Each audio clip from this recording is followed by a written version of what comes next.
Well, good evening. Welcome to Corinthians Bible Study. I am not Dr. John Robbins, as you might notice. He is meeting his new grandbaby in Washington, D.C., and so for the next 2 weeks, I have the amazing privilege of being here with you guys.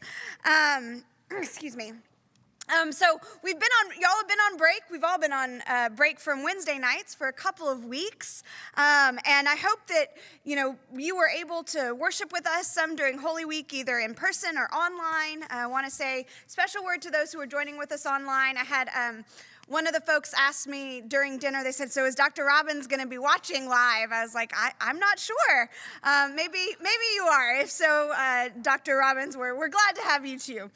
But as we get started tonight, since we have had a couple of weeks, since y'all have had a couple of weeks off, we're gonna do a little bit of follow-up and a little bit of recap to kind of warm up our memories, catch us up onto where we are. And so up until this point, and Dr. Robbins shared with me that y'all we'd be starting at 2 Corinthians chapter 9 tonight. So chapter 9, verse 1, if y'all want to head over to 2 Corinthians chapter 9, verse 1. But we're going to start with recapping a little bit, again, since y'all have been away, and since this is my first time with you guys. So up until this point, we have our letters from Paul to this new church at Corinth. This new church at Corinth, Paul stayed in Corinth for about 18 months and began a church there. He was involved with trying to get these new baby Christians up and off the ground. Corinth was a port city. And so there was a lot of trade that was going on, lots of chances for these baby Christians to interact with lots of people from lots of places, lots of outside influences. And Dr. Robbins has talked some about that through the time that he's taught, but we'll see kind of as we move into this last part, this last section, that those outside influences become really, really contentious in Paul's interactions with the Corinthian Christians. The Corinthian Christians were kind of one of the most stormy, quarrelsome churches in the New Testament. They had warring groups that developed within the church. They had Christians that were taking each other to court. You've read a lot of this, but again, kind of setting the stage for where we are, there's a lot of tension that has been built and that Paul has constantly tried to deal with. They had an interaction in the first letter to the Corinthians that Paul wrote about a situation that was happening when they would gather together for a communal meal and would share in communion together, and that the more wealthy folks that were able to get there early would eat all the food, drink all the wine, and not have a lot left over for the poorer folks that were coming in after working all day. There's a lot of struggles in the church trying to figure out how they are to be faithful. And so for Paul, this relationship that he has in trying to encourage them, in trying to move them along, disciplining them sometimes, the relationship goes through a bit of a roller coaster. In 1 Corinthians, we see that they have this great relationship. I mean, he's still kind of teaching them, but he, talks about being thankful for them, and things seem to be going fairly well. And then sometime between 1 and 2 Corinthians, there was a painful visit and a letter that Paul wrote that we don't have today, but that explained that things were really rocky. And he kind of let them have it a little bit, really pushing on the discipline angle with these Corinthians that were in a rough place with a lot of issues that they had veered off track from where they needed to be. And so then in 2 Corinthians, the book that we are in now, things have gotten a little bit better than they were in that mysterious letter that we don't necessarily have. And so things are looking up. They're going better, but again, still he's trying to relate to them. He's trying to encourage them, but also to discipline them some. And this section that we're going to be starting on tonight, chapter 9 of 2 Corinthians, is at the end of the chapters 1 through 9, which is a section of 2 Corinthians that scholars believe was a letter in and of itself. So we have, the book of 2 Corinthians has 13 chapters, but because of the tone, and we'll see this tonight as we go through chapter 9 and then kind of start on chapter 10, we'll see that there's this huge change in tone that happens when Paul is writing between chapters 1 through 9. There's kind of this tone of his letter. And then in chapters 10 through 13, the tone shifts a lot. And it becomes much more combative. And so scholars assume that between chapter 9 and chapter 10, those are two different letters, and there was a break. And again, more tensions rose in that time between when those letters were written. And so as he's finishing up, chapter 9 starts kind of the end of this letter, the conclusion of this letter to the Corinthians. He has been building on the discipline, trying to bring the folks back from where they had fallen off the rails as a church. I mean, he's kind of been building on this. And at the end of chapter 8 that y'all looked at a few weeks ago, that he ended the conversation with telling them about the collection for the people of God, this fundraising effort called the Collection of Money for God's People. It had kind of a complicated history, both in Corinth and in other churches of Paul's mission. But they were gathering these collective funds from all of the different churches, all of the different areas, right? Because Corinth wasn't the only church. There were churches in Macedonia that he talked a lot about when he's talking to the Corinthians, churches in Thessalonica and Galatia, right? All of these other letters that we have also. And this collection that was supposed to be for all of the churches came from all of these different areas. They were collected for this united mission of the church of Christ. And these funds were to alleviate financial need among poor believers in Jerusalem. So, people have different financial needs and financial capacities, and poverty was a problem even within the church. And so part of it was to help relieve some of that real financial burden for some of these early Christians. It was also to create some degree of financial equality among followers of Jesus. And I told that story of that communion episode that Paul addressed in 1 Corinthians because the Corinthians had some struggles with this issue of financial equality. But it was important not only within the Corinthian church, but the wider church as well. It was important to have this equality among these different sects and groups of believers because the Corinthians might also need that money later. This money was kind of pulled from all of these different churches and then shared with people, shared with communities of believers as they had need. And if you think about the locations of all of these different early churches, they were all in different kind of situations economically and kind of logistically. Corinth, as I mentioned, was a port city. There's a lot of trade that goes on. That was how people made their money. But some of the other cities and locations were more agricultural. Well, if something happens to the port, if there's a flood, well, then that's going to affect economics in Corinth. Whereas if there's a drought, that might affect the economics for the farming communities. And so as each of these different communities had need, that was one of the reasons why they pooled the money, was to help one another as these needs arose. And so Paul was encouraging the Corinthians to give because at some point they might find themselves in need of some support from this collection for all of the churches, or the collection of money for God's people, as it was called. This collection of money also served to unite the Gentile believers with the Jewish believers. We know that there were a lot of tensions between the Gentiles and the Jewish believers. That's one of the things that Paul seeks to address with the Corinthians and with in all of these different letters. There's this tension that exists. But when they find themselves united in a collected purpose to serve, and to serve one another and to help the poor, to follow Jesus in this kind of active way, it can serve to unite them across boundaries, unite them across kind of differences in beliefs or experiences. That collection served to unite people. At a previous church that I served, I had, as many churches do, some more progressive members and some more conservative members.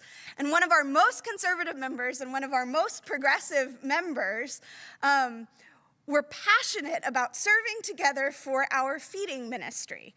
Both of them agreed that no child should go hungry.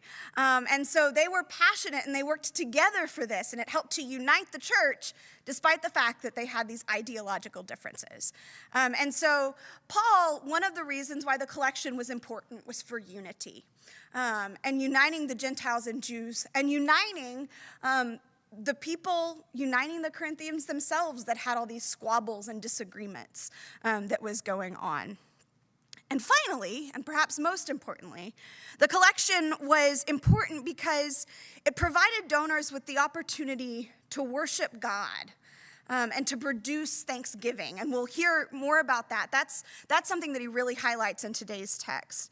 That this offering to God, this collection, was not just about them. It wasn't just about what they were going to get, but it was also about an act of worship and expression of thanksgiving to God, and in response to what God had done for them. So at the end of chapter 8, Paul has invited the church at Corinth to be generous. He spoke about generosity in chapter 8, verse 8, as a testing of the genuineness of their love, in response to the generous acts of Christ. They are to be generous because Jesus was generous with his very life. They are to follow in this act of love, this collection for the people of God, as an act of love because Christ led a life of love and enacted that even to death on the cross. And so what Paul says is that he is sending Titus and 2 brothers ahead of him to Corinth to work on the collection, to kind of prep them, and then he will follow to receive that and to bring it back to kind of the leaders, the apostolic leaders that are in Jerusalem. And he tells the church, there at the last bit of chapter 8, therefore openly before the churches, show them, that is Titus and the brothers, the proof of your love and our reason for boasting about you to them. So, that's where we are. And 2 Corinthians 9:1 is the beginning of the conclusion of this letter, wrapping up all of this with, again, this goal of focusing the church and encouraging them to participate in this collection that unites them, that is an act of provision for one another, for the larger church, and that is an act of glorifying God. And so, in chapter 9, verse 1 begins like this. Now it is not necessary for me to write you about the ministry to the saints, for I know your eagerness, which is the subject of my boasting about you, to the people of Macedonia, saying that Achaia has been ready since last year, and your zeal has stirred up most of them. So Paul, throughout this letter to the Corinthians, has talked a lot about the Macedonians, his experience with the Macedonians. He's kind of bragged about the Macedonians and their faith. But here, he tells the Corinthians that he has been boasting about them, about Corinth, to those in Macedonia. And he's told them that Achaia, that is the region of ancient Rome where Corinth was located, so them, that they have been ready for the collection for a year, holding them up as saying, I've been talking about you. I have been telling the Macedonians that you are generous people. I've been telling them that you are ready, that you are zealous for this collection, that you are zealous for doing what is right. And your zeal has stirred them up, has been an inspiration for them. You are a motivation to the Macedonians, he said. And then he says this, but I am sending the brothers in order that our boasting about you may not prove to have been empty in this case, so that you may be ready, as I said you would be. Otherwise, if some Macedonians come with me and find out that you are not ready, we would be put to shame, to say nothing of you, in this undertaking. I think that this is Paul's not so subtle way of warning the people here, warning these Corinthians that Titus and the brothers will arrive, and I have told them that you are generous. I have told them that you are zealous for this. I have told them that you are going to be doing all these good things and you are an inspiration to others, and don't make me look bad. If Titus and the brothers come and find the Corinthians unprepared to contribute, unprepared to live up to this participation in the life of the wider church and this expectation of their generosity as an expression of thanksgiving to God, if they don't do that, both Paul and the Corinthians will be very embarrassed. So prepare yourselves, right? I've been talking you up. Prepare yourselves. Paul also here, throughout most of the letter of 2 Corinthians, he's been using the royal we when he talks about his expectations. The royal we as coming from the apostles. We implore you to do X, Y, and Z. We ask that you will live out your faith in this way. But here in chapter 9, for the conclusion of this letter, he switches to the first person singular. He has been bragging about them personally to the Macedonians. His neck is on the line, so don't you embarrass me. How many times do we hear that from parents or others that have expectations of us? Don't you embarrass me, right, in front of these other people. I'll be embarrassed, but you'll be embarrassed too, and there'll be consequences, right? So while Paul is encouraging, he's also kind of cheekily wagging his finger as he encourages the Corinthians to live up to their commitment, to live up to what it is to be generous. So going on to verse 5. I thought it necessary to urge the brothers to go on ahead to you and arrange in advance for this bountiful gift that you have promised. See how, again, he's urging them along, but with a little added nudge, so that it might be ready as a bountiful gift and not as an extortion. Remember the language that was used earlier in chapter 8 when he was talking about this collection. It was language of generosity that echoed the generosity of God's love through Christ. Paul knows, though, that the giving of this collection of the people could be offered with that mindset of a bountiful, generous gift, or it could be viewed as extortion, which is a little bit of some strong wording there. A different biblical translation, extortion is the word used in the NRSVU, but in the NIV, the New International Version, they translate that word in Greek as grudgingly given, which I really like. It's a little softer, but again, still getting to the point that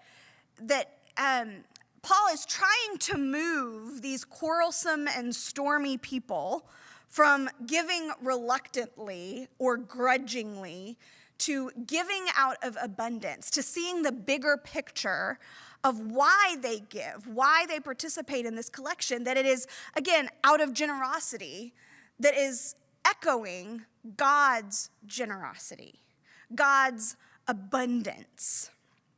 In verse 6, he says, "The point is this: the one who sows sparingly will also reap sparingly, and the one who sows bountifully will also reap bountifully." Paul loves a good metaphor. I'm sure you've seen that in a lot of your studies. You've seen how much Paul loves metaphors. And so here he takes this idea of generosity and the abundance of God, and uses an agricultural metaphor of sowing and reaping seeds. You may remember that Jesus told a parable about the gardener that flung seeds out, right? Cast out seeds. And that some people, why would one do that? It's so wasteful. But there's this generosity of God's, this abundance of God that is exemplified in that parable. That the grower, God is the generous grower, abundantly scatters seeds. That it's not about holding in. It's not about nickeling and diming. It's not about a mindset of scarcity, but about this abundant generosity, abundant grace, abundant love. That's how God operates.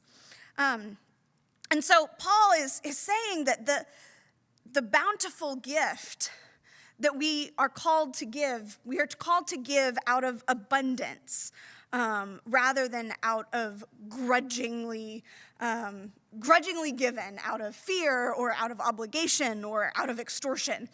That there's this idea that when you are abundantly sharing, then you also get to witness abundant grace, right? That when we are abundantly participating in what God is doing, when we are echoing the generous nature of God, that we get to then bear witness to abundant results that spring forth. And he also, it's important to point out too, that so often in Paul's letters, he talks about and uses a plural you when he's talking to the Corinthians and addressing them. It's a y'all situation, a plural you. But here, when he switches to this metaphor, there's a personal responsibility for each and every Corinthian. The one who sows sparingly will also reap sparingly, and the one who sows bountifully will also reap bountifully, that each of them has a responsibility. And he goes on to talk about that in verse 7. Each of you must give as you have made up your mind, not regretfully or under compulsion, for God loves a cheerful giver. Again, the mindset and the heart of the giver matters, because it's about generosity. Our generosity should echo the generosity of God. It all comes back to this response to God, this response to what God has done through Jesus Christ for Paul. That's at the center of it all. And he goes on to talk about that more in verse 8. God is able to provide you with every blessing in abundance, so that by always having enough of everything, you may share abundantly in every good work.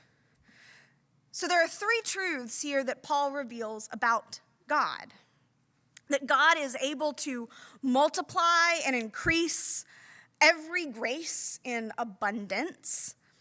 That divinely inspired abundance affects life every day.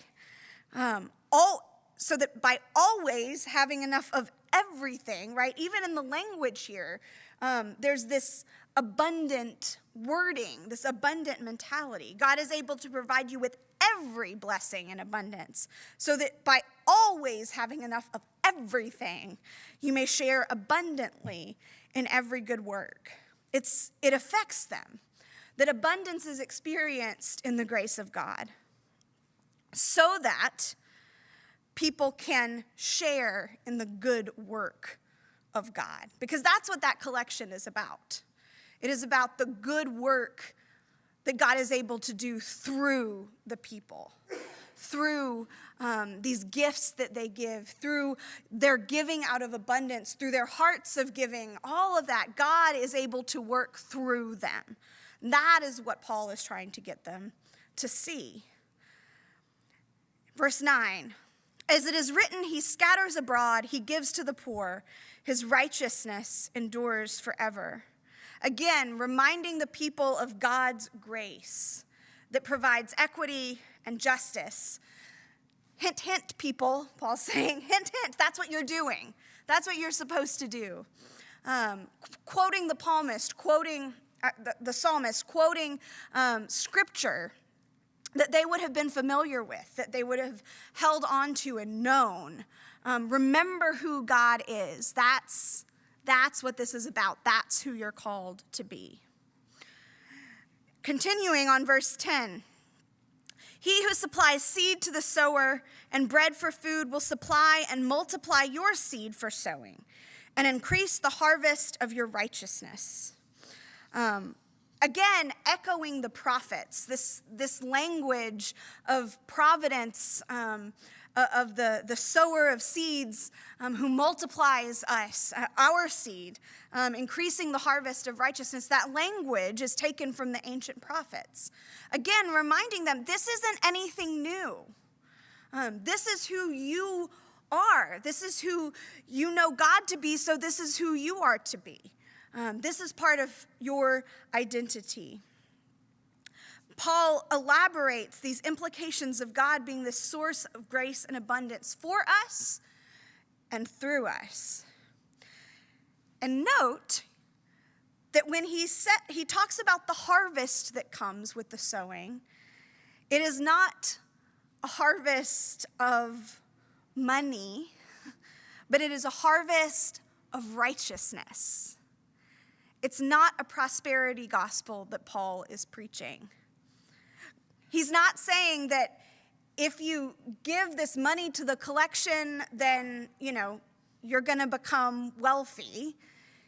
He's saying if you give this money to the collection, there will be a harvest of righteousness. God will provide for you spiritually as you provide for one another physically, as you provide for one another out of abundance.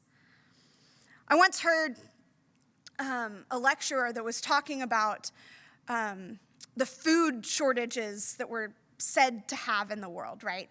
All of these people in the world go hungry each and every day. But this lecturer was saying it's not a problem of there's not enough food in the world. That's not the problem. The problem is that some people don't have enough food, and some people have an overabundance of food. And sometimes we people don't share. It's not God's problem, right? God has provided more than enough for God's children, but sometimes children don't like to share. Or the systems that we have in place make it complicated to share. Complicated to get food where it needs to be for the people that need it. But we are called to share. We are called to contribute. That's what Paul is calling the people to do. And through that sharing, through participating in this work of abundance, this work of grace, we also in turn experience grace and righteousness. We experience God's goodness. So in verse 11, Paul continues to talk about what people receive and the impact that this has. You will be enriched in every way for your generosity, for your great generosity, which will produce thanksgiving to God through us. For the rendering of this ministry not only supplies the needs of the saints, but also overflows with many thanksgivings to God. Again, when Paul talks about being enriched here, it's not about the prosperity gospel. I give money to other people so that I can then become more wealthy in return. That's not what he's saying. But enriched in every way with God when we are generous. That our generosity, our participation, the participation of the Corinthians in this collection when their hearts are generous, right? When they embrace that spirit of grace, that spirit of generosity, they then are able to experience transformation with God, greater connection with God. They are enriched in every way with God when they are generous. When we are generous, we are also enriched every way with God. Giving is a ministry, Paul says, that honors God. Paul talks a lot about thanksgiving to God throughout his letters as kind of the ultimate outcome of God's grace that is expressed in the lives of people. Here, not only do the people that are being generous experience that act of thanksgiving to God, but it's like a snowball effect, that their offer of generosity, that is an expression of thanksgiving to God, then also results in those who receive that gift to be thankful to God as well. It's this circle of grace, this ongoing cycle of generosity that produces more and more righteousness, more and more grace, more and more thanksgiving, that God is moving when we allow God to work through us. God moves in abundant ways. Verse 13. Through the testing of this ministry, you glorify God by your obedience to the confession of the gospel of Christ and by the generosity of your partnership with them and with all others, while they long for you and pray for you because of the surpassing grace of God that he has given to you. Again, there is this strong connection that Paul is trying to get them to understand between generosity and grace, this strong connection. Paul's 2-chapter appeal to the people to be a part of this collection that unifies, this collection that serves, this collection that honors God is kind of being tied up here right at the end. By defining the note of grace, it kind of rises to this conclusion by crediting God's grace as infusing all of life with generosity, with longing, with prayers for each other, right? When we allow our hearts to be generous, to echo the grace of God, God is able to do a lot. God is able to do more. God is able to offer even more abundantly grace for those Corinthians and for those whom they serve. And then he ends this section, this chapter 9, and this kind of ends that chapters 1 through 9, that first kind of letter that's part of 2 Corinthians, with thanks be to God for his indescribable gift, reminding them again, God's grace is a gift, this expression of God's generosity, and we therefore should be people of that grace and participate in the collection, in the act of generosity as well. You know, again, Paul has had an up and down relationship with the Corinthians. They've been through some roller coasters. He's talked very harshly with them. Even at the beginning of chapter 9, right? He was wagging their finger a little bit. Don't embarrass me. But here he ends with this positive note, this trying to encourage them note. He's trying to get them to remember who they are. Because at the end of the day, a lot of their quarrels, a lot of everything that goes wrong, it's because they forget that. They forget the purpose of why they do what they do. And it should all be about God. It should all be about echoing God's grace, echoing God's generosity, and allowing God to work through them for the larger purpose of the gospel of Jesus Christ, with bringing unity within themselves, but also within the larger church that is growing and that is being born. You can participate in God's generous work. God is good and you are God's people, is what he is saying, inviting them to do that. Again, this is kind of how chapter 9 ends. This is how chapter 9 ends, and it's how that letter ends. Chapter 10 through 13 begin a new letter with this kind of different tone. And again, scholars believe that sometime between chapters 9 and 10, some stuff blew up again. And that relationship he was lifting them up, encouraging them, and now things seem to be going down again. And as we begin this next section, this second letter of 2 Corinthians, a couple of things to keep in mind. That Paul is distressed that some of the Corinthians have been seduced into following rivals who have infiltrated the believing community. And we'll kind of see this anticipated showdown visit.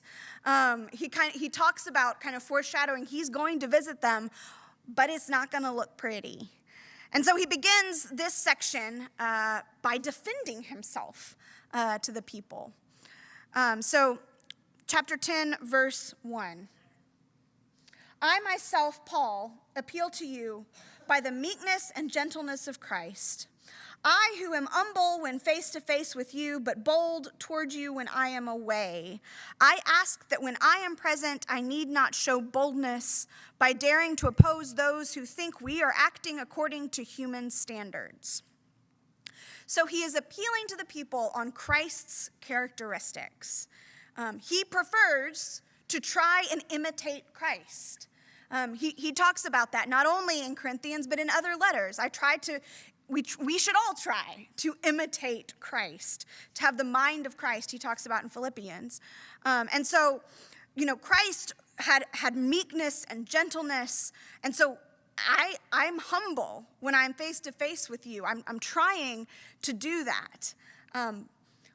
But I'm also saying, I think Paul is also saying, don't mistaken my humility for weakness. I'm trying to imitate Christ here. I don't want huge conflict, but I am not weak. I am bold. He doesn't want to fight. He would rather come with gentleness and clemency is one translation of the second word there, rather than a warrior. But there's a confrontation that is coming. He goes on in verse 3. Indeed, we live as humans, but do not wage war according to human standards. For the weapons of our warfare are not merely human, but they have divine power to destroy strongholds. We destroy arguments and every proud obstacle raised up against the knowledge of God, and we take every thought captive to obey Christ. We are ready to punish every disobedience when your obedience is complete. Again, he's in this very combative mode. There's a difference, right? You can see that shift from this thanksgiving to God at the end of chapter 9 to I am defending myself, and kind of this combative mode in chapter 10. So in verse 3, when he says, indeed, we live as human beings, but we do not wage war according to human standards. He's saying, we do live as human beings, that Paul, that all of the apostles, all of them together, they're human beings. There is no way to be other than humans, other than to live in the flesh. We all have flesh. It's part of who we are. But there should be a distinction in the way that we act. And he says we do not wage war. Even though we are human beings, we don't fight according to human standards. For, he said, the weapons of our warfare are not merely human, but they have divine power. God has seen fit to become a part of us, of our earthly vessels, of these bodies. We hold God's own glory in us, and it's as if then he's saying God is behind our fights when we fight. It becomes a lot more serious than just human warfare when God is involved. It's as if he's saying, one commentator said, sure, we look just like everybody else who is a believer and that we carry our responsibilities in the fleshliness of life. But do not be deceived. When we engage in battle, we are not like anyone else, but we operate with the full onslaught of God's power at our beck and call. As Paul is prepping the people, as he is, defending himself, prepping for this conflict, as he's beginning this portion of the letter, kind of arming, getting ready for a fight, he says, I want to be like Christ. I would rather enter it into that way, because when warfare comes, it's going to be bad when God is involved, because it holds more power, it holds more weight. And for Paul, he's also saying, you don't understand necessarily what you're dealing with, right?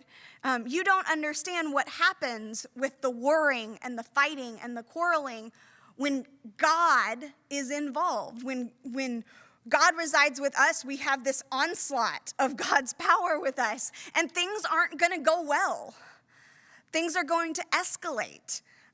Things are going to be much worse than they would with other human standards of fighting or quarreling or warfare. And Paul draws on this range of military imagery here. And he continues to do that throughout the letter. As we'll see as we move forward at the end of 2 Corinthians, in this last letter of 2 Corinthians, he continues to draw on this military imagery. When he talks about the funding that they're upset about, funding that comes to him from Macedonians and support there, he uses all of these images and metaphors, again, like he used the farming imagery and metaphor earlier. But this militaristic choice of words escalates this conflict. You can feel it building. So as we continue to work, as we continue to read through the rest of this, you can take note of that escalating tension through the choice of language that he uses. We are ready to punish every disobedience when your obedience is complete, says verse 6, right? It's very different than that thanksgiving to God, encouragement, that tension that we find is a lot more difficult for those early Christians here as we kind of begin to end 2 Corinthians. I'm going to go ahead and stop there. I think that's a good stopping point for today. But we will be back together next week. I think Dr. Robbins will be coming back next Wednesday, but he won't be back for this, so I'll be with you again next week.